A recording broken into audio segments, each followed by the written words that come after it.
ATF agent pays the price and gets arrested. We've seen police officers create a hard time for citizens many times on this channel. However, in this video, we'll see how other law enforcement officers aren't safe from their fellow officers either.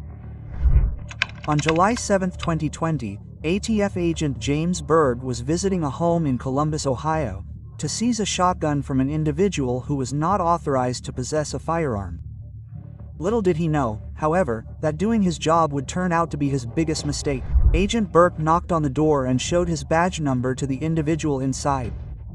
However, the resident did not listen to Berg's reasoning and quickly dialed 911 and informed the police that a person was impersonating a law enforcement officer. The caller read Berg's badge number to the dispatcher while refusing to open the door. Without bothering to check the officer's badge number, officers Joseph F. and Kevin Winchell were assigned to the scene. From the moment Officer Phi appeared on the scene, he began yelling at Officer Berg. First, the officer demanded that Officer Berg show him his hands, and then within a second, that he turn around and let him see his hands. Phi even demanded that Officer Berg show him his identification. "I need to see some identification. Get down," quote. However, as if these statements weren't confusing enough, he then proceeded to order the people to get on the ground.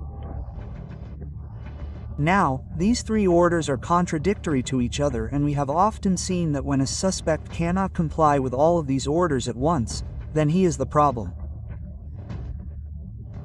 As you can see, Berg could not show his identification because Officer F asked him to do three different things at once, and all while holding him at gunpoint. Despite Officer Berg telling Officer Fig that he was a federal agent, Fig kept his gun pointed at him while doing nothing to confirm Berg's identification, such as asking the people to get on the ground.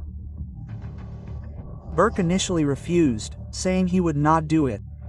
However, he eventually gave in to the two officers' endless demands, but even that did not satisfy the officers.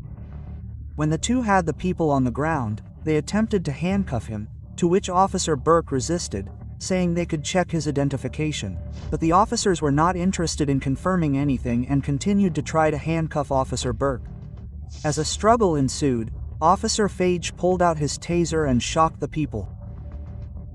After doing what they love most, which is using excessive force against a suspect who poses no threat, the officers finally pulled out Officer Berg's identification and confirmed that he was a federal agent.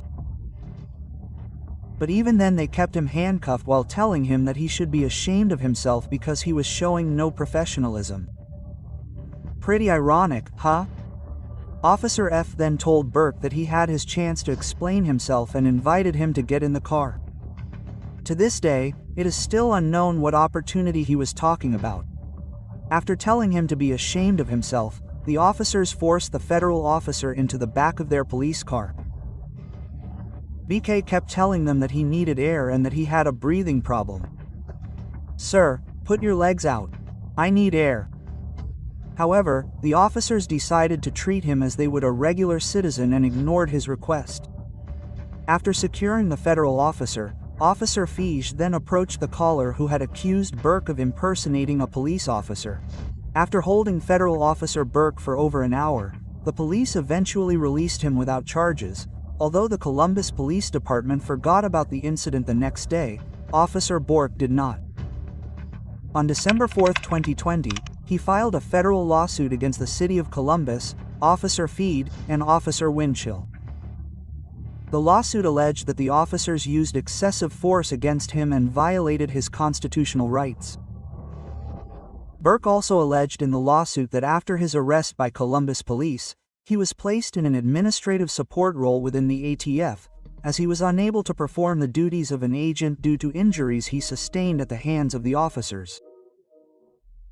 Making this encounter even worse is that both Officer Fige and Officer Winchell are 20-year veterans. As unprofessional and poorly conducted as this investigation was, unfortunately, ATF agents are not the only ones who find themselves victims of police misunderstandings. In our next case, we will look at how a female officer directly shot an FBI agent.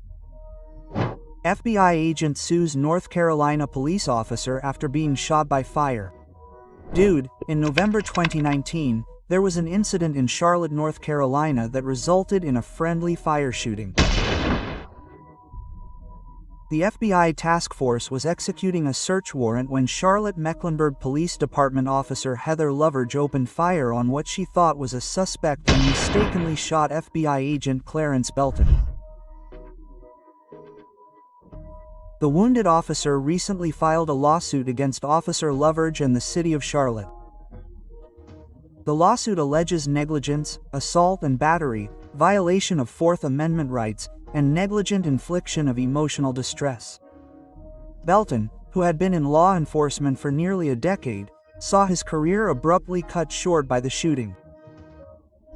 The lawsuit also alleges that Loveridge's actions were willful and showed reckless disregard for Belton's rights and safety. Let's find out what really happened to cause the fire, my friend.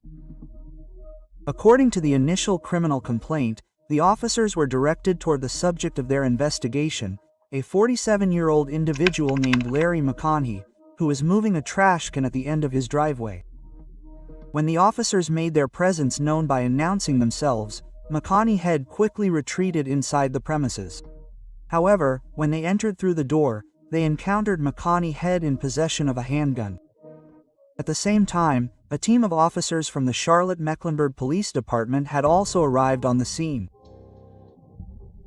After the FBI agents informed their team members that the suspect had a weapon, multiple shots were fired. It was later learned that these shots were the result of confusion and chaos in the heat of the moment, as the belted FBI agent, unarmed and crawling on the ground, attempted to exit the garage after being warned by his fellow officers that a Charlotte Mecklenburg officer who was standing at the entrance drew her weapon on him, thinking he was McConaughey had. As a result of the shooting, Belton was critically injured and transported to the hospital.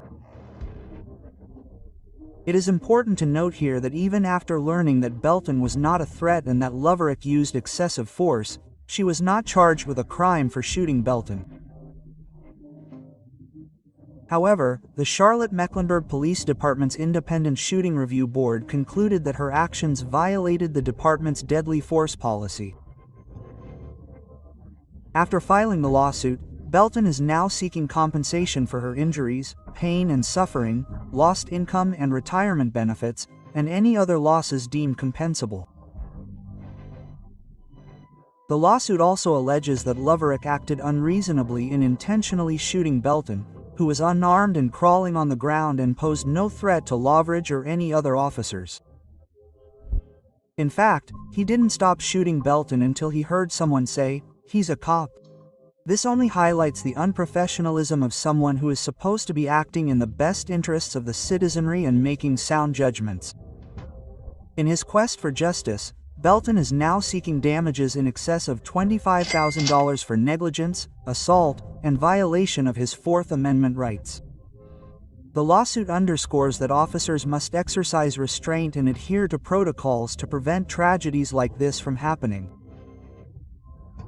It underscores the need for thorough investigations and accountability when incidents involving law enforcement occur. Belton, a former FBI task force agent, is seeking justice and compensation for his injuries and the impact on his career.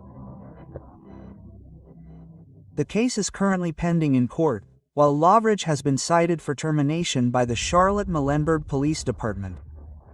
This case has undoubtedly reignited the debate over whether police officers are responsible for their actions. They really do have as good judgment as they like to think.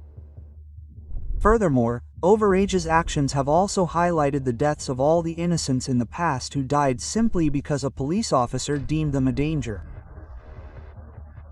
In fact, this has happened on multiple occasions in the past when officers mistook a gun for a stun gun or shot an innocent person thinking they were a threat.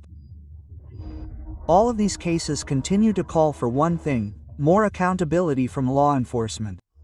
But haven't you seen this incident? I wouldn't miss it, would you?